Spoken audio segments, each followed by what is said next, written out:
Le ferite del maltempo bruciano ancora. Nel Vicentino, Trissino e Arzignano si stanno rialzando in piedi dopo l'apocalisse meteorologica di grandine e vento. Il Consiglio dei Ministri ha dato il via libera allo stato di emergenza per il Veneto, dove sono in arrivo 6.800.000 euro dal governo per ripagare i danni di fine agosto.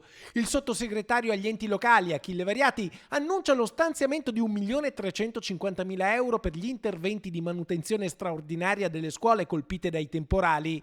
Intanto ad Arzignano il sindaco Alessia Bevilacqua racconta la corsa contro il tempo per riconsegnare gli istituti scolastici sistemati e messi in sicurezza in tempo per la ripartenza delle lezioni, fissata per il 14 settembre. Abbiamo consegnato alla direzione scolastica le scuole di Tezze e di Castello, dove appunto sono stati fatti degli interventi di edilizia per adeguare appunto gli spazi alla normativa anti-Covid, anche se tutte le scuole bene o male sono state interessate da un adeguamento, diciamo, a questa normativa.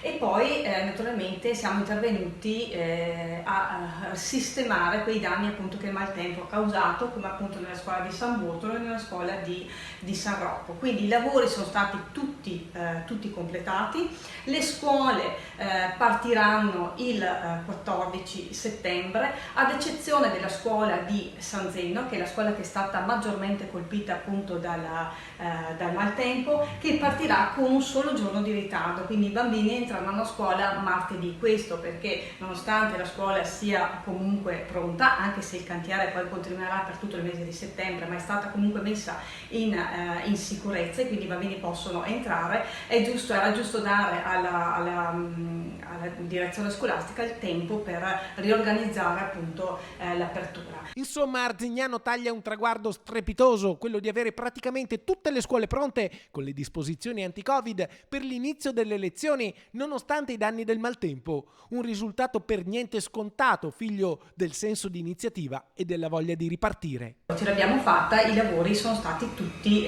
completati e quindi le scuole sono tutte fruibili.